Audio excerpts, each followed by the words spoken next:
My name is Soren. I'm 32 years old. I work in tech sales. Nothing fancy. Just enough to keep us comfortable. I met Talia 6 years ago at a rooftop bar in Seattle. She wore a yellow dress. Her laugh made everyone turn around. I thought I was the luckiest man alive.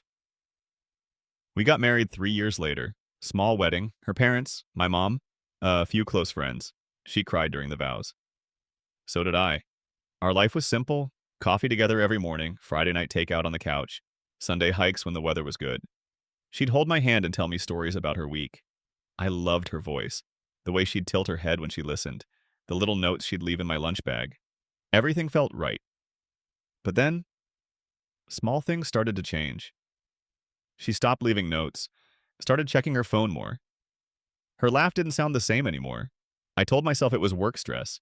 She'd been promoted to senior marketing manager. Long hours, new responsibilities. But something in my gut whispered otherwise. It started with a trip. Talia came home one evening. She looked nervous, excited. She sat me down at the kitchen table.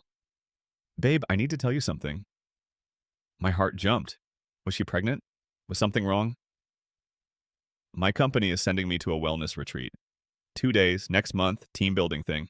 All expenses paid. I smiled. That's amazing. You deserve it. She kissed my forehead. You're the best. But her eyes didn't meet mine. The next few weeks felt strange. She started going to the gym more. New clothes appeared in her closet. She booked hair appointments, getting nails done. Looking good for the retreat? I teased. Just want to feel good about myself, she said. Fair enough. I didn't think much of it. Then I saw the booking confirmation. I wasn't snooping. Her laptop was open on the couch. I sat down to move it. The screen lit up. An email from a luxury spa resort. Reservation confirmed. Mountain Serenity Spa and Resort. February 14th, 16th. 2 guests. King Suite with couples massage package. February 14th. Valentine's Day weekend. 2 guests. Couples massage. My stomach dropped. I read it again and again. She told me it was a company retreat, but this was a romantic spa getaway for 2 people. I didn't confront her, not yet. Instead, I waited. Watched, listened. She talked about the retreat casually. Just me and some coworkers, boring seminars, meditation workshops. She was lying, smoothly, easily. A week before the trip, she bought new lingerie. I saw the shopping bag in her car. Black lace. Definitely not for meditation workshops. My hands shook when I held the receipt. I called the spa. Pretended to be confirming a reservation. Yes, Mr. Hayes, your Valentine's package is all set. Couples suite, champagne on arrival, rose petal bath, candlelit dinners. Mr. Hayes, not me. My last name is Jensen. Who made this reservation? I asked carefully. Let me check. It was made by a Ms. Talia Jensen, but the reservation is under both names. Talia Jensen and Marcus Hayes. Marcus Hayes, her coworker, the guy she mentioned sometimes. Just a friend from the office. I hung up. My chest felt tight, like someone was squeezing my lungs. I went to her Facebook, found Marcus Hayes, tall, handsome, smug smile. His relationship status said single. Recent photos showed him at company events. Talia was in 3 of them, laughing, standing close, too close. One photo from last month, office Christmas party. His hand on her waist, her head tilted toward him. The caption, best team ever. Someone commented, you two are so cute together. Talia had liked the comment. I felt like I was drowning, but they made one mistake. They thought I was broken. I didn't cry. I did not rage. I got calm. Dangerously calm. Talia wanted a romantic Valentine's getaway with her lover? Fine. She'd get exactly that, with one small addition. Me. I called the spa resort, asked if they had any availability for the same weekend. They did. A single room, different building, but same property. I booked it under my name. Then I started planning. I took the same days off work, told no one. Not even my best friend. I packed a bag, casual clothes, a nice dinner outfit, and a small camera. Just in case. The night before she left, Talia was giddy. She kissed me goodbye like always. I'll miss you, babe. Miss you too, I said. She had no idea. The next morning, she left at 8 a.m. I watched her drive away. Then I got in my car and followed the same route. 3 hours north to the mountains. I arrived an hour after her. Checked in quietly. The receptionist smiled. "Welcome to Mountain Serenity, Mr. Jensen. Enjoy your stay." I asked casually, "Is the resort busy this weekend?" "Oh yes, Valentine's couples everywhere. Very romantic." "Perfect," I said. I went to my room, unpacked, waited. At 6 p.m., I walked to the main lodge. It had a large dining area with floor-to-ceiling windows, fireplaces, candlelit tables. I wore dark jeans and a black sweater. Nothing flashy. I wanted to blend in. I sat at the bar, ordered a whiskey, kept my head down. Then I saw them. Talia and Marcus walked in together. She wore the red dress I bought her for our anniversary. He wore a tailored suit. His hand rested on her lower back. They were laughing, relaxed. No guilt, no shame. The hostess led them to a corner table. Private, romantic, perfect view of the fireplace. I watched from the bar, my heart pounded. But I stayed still. They ordered wine, appetizers. He fed her a bite of something. She giggled. This was my wife, the woman who promised forever. I took out my phone, angled it carefully, snapped a few photos, clear shots. No question what was happening. Then I texted my lawyer friend. Need to talk, soon. I didn't approach them, not yet. Instead, I waited until they finished dinner. They walked out holding hands. Headed toward the spa building, I followed from a distance. They went into the couple's massage suite. I saw them through the window, robes on, laughing, kissing. I took more photos, then I walked back to my room. But I wasn't done yet. The next morning, I found out they'd booked a private hot tub session. 10 a.m., secluded outdoor area. I made a call to the resort manager, said I was a journalist doing a piece on luxury getaways. Asked if I could take some photos of the facilities. They said yes. At 9:50 a.m., I positioned myself near the hot tub area, hidden behind a row of hedges, camera ready. Talia and Marcus arrived right on time. She wore a tiny black bikini, the one she said she lost. He pulled her close. They kissed. Long, deep. His hands all over her. I recorded everything, 20 minutes of footage. Then I left. Walked back to my room. Packed my things. Checked out early. The receptionist asked if everything was okay. Perfect, I said. Better than I expected. I drove home. 3 hours of silence. My mind racing. When I got back, I didn't wait. I called my lawyer. Sent him everything. Photos, videos, booking confirmations, everything. This is more than enough, he said. File for divorce. She won't get anything. But I wanted more than just divorce. I wanted her to feel what I felt. So I made one more move. I created a private photo album. Titled it Valentine's Getaway. Included every photo and video. Time-stamped, location tagged. Then I sent it to her work email, and Marcus's, and their boss, and HR. Subject line, regarding professional conduct and company policy violations.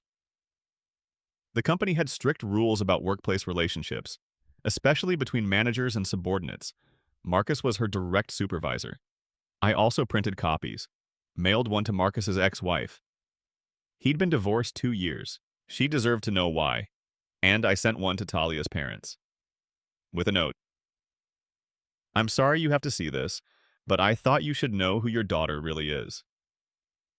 Then I waited, but what came next changed me forever. Talia came home Sunday night, glowing, relaxed, totally clueless. She hugged me twice. Missed you so much. I didn't hug back. How was the retreat? I asked calmly. Oh, boring. Lots of sitting around, meditation stuff. Sounds rough, I said. She went to shower. I sat on the couch, staring at nothing. My phone buzzed. A text from my lawyer. Her work just contacted her. Emergency meeting tomorrow morning. Perfect timing. Monday morning, Talia left for work early. She seemed nervous. Checked her phone constantly. By 10 a.m., I got a call from her. She was screaming, crying, hysterical. What did you do? I stayed silent. You followed me? You spied on me? How could you? How could I? I said quietly. Talia, how could you? She sobbed. It's not what it looks like. I can explain. Don't, I interrupted. I don't want to hear it. Soren, please, I made a mistake. I'm sorry. Please don't do this. You chose Marcus on Valentine's Day in the dress I bought you. Silence. The divorce papers are ready, I said. Sign them, or this gets worse. Worse? You already ruined my life. No, I said. You ruined ours. I just made sure everyone knew. She hung up. An hour later, I got a call from Marcus. He was furious. You psycho, you got me fired. My ex-wife is taking me back to court. You destroyed my life. Good, I said. And I hung up. Over the next week, everything unraveled for them. Talia was put on administrative leave under investigation for ethics violations. Her promotion was revoked. Marcus was fired. His ex-wife filed for increased child support. His reputation was ruined. Their relationship? Over. He blamed her for everything. She blamed him. Turns out betrayal makes terrible glue. Talia tried to come home. I'd changed the locks. Her stuff was in storage. She sent me long emails. Apologies. Explanations. Begging. I didn't read them. Her parents called. Her mom cried. She made a mistake. Don't throw away 6 years. She already did, I said gently. I'm just accepting it. I felt strange. Not happy, not sad, just empty. I'd won. But it didn't feel like winning. Some nights I missed her, the old her, the yellow dress girl, the one who left notes. But that girl was gone. Maybe she never existed. Maybe I loved a version of her that wasn't real. One night, 2 months later, I got a letter. Handwritten. From Talia. Soren. I don't expect forgiveness. I don't deserve it. What I did was unforgivable. I destroyed us. I destroyed everything. I was selfish, stupid. But I thought Marcus made me feel alive, but he didn't. He just made me forget who I was. You were everything, and I threw it away. I'll regret this for the rest of my life. I hope you find someone who deserves you, because I never did. Tau. I folded the letter, put it in a drawer, didn't reply. Weeks passed. I started therapy, talked about trust, betrayal, healing. My therapist asked, "Do you regret the revenge?" I thought about it. No, they needed consequences. And do you feel better? Not yet, I admitted, but I will. And that's when I realized this story wasn't about them anymore. 6 months after everything fell apart, I was different. Lighter, clearer, free. I started running again, something I'd stopped doing years ago. Early mornings, quiet trails. Just me and my thoughts. I reconnected with old friends, ones I'd neglected during the marriage. I traveled, solo trip to Iceland, saw the northern lights, stood in the freezing cold and felt alive. I wasn't angry anymore, wasn't hurt, just done. One day, I ran into Talia, coffee shop downtown. She looked smaller, tired, different. We made eye contact. She looked away first. I walked over. Hey. She looked up, surprised. Soren. Hi. Awkward silence. How are you? I asked. I'm okay. You? Good. Really good, actually. She nodded. I'm glad. Another pause. Why?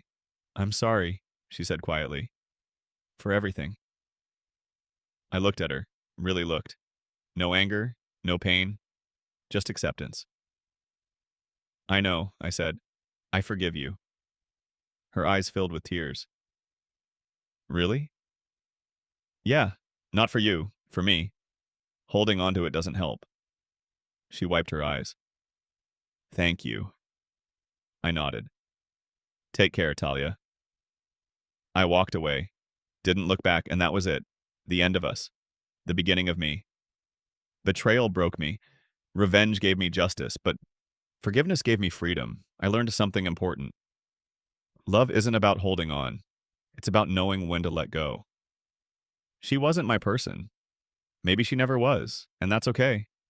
Because somewhere out there is someone who won't lie, won't cheat, won't break sacred promises. Someone who sees a spa retreat and thinks, I wish Soren was here. Not someone else. Until then, I'm good. I'm whole. I'm enough. The mountain retreat was supposed to be her escape. Instead, it became mine. If you've ever trusted someone who hurt you, I hope this story reminds you of something important. You're not broken. You're not foolish. You're human. And being human means sometimes we love people who don't deserve it. But it also means we survive. We heal. We become stronger. Betrayal doesn't define you. How you rise from it does. I rose, and so can you. If this story hit home, drop a comment below. Tell me your truth. I read every single one. Hit that like button if you believe in justice, and subscribe if you want more real stories like this, because everyone has a story, and sometimes sharing it helps us all heal. Thanks for being here. Thanks for listening. This is Soren, and this is my truth. See you in the next one.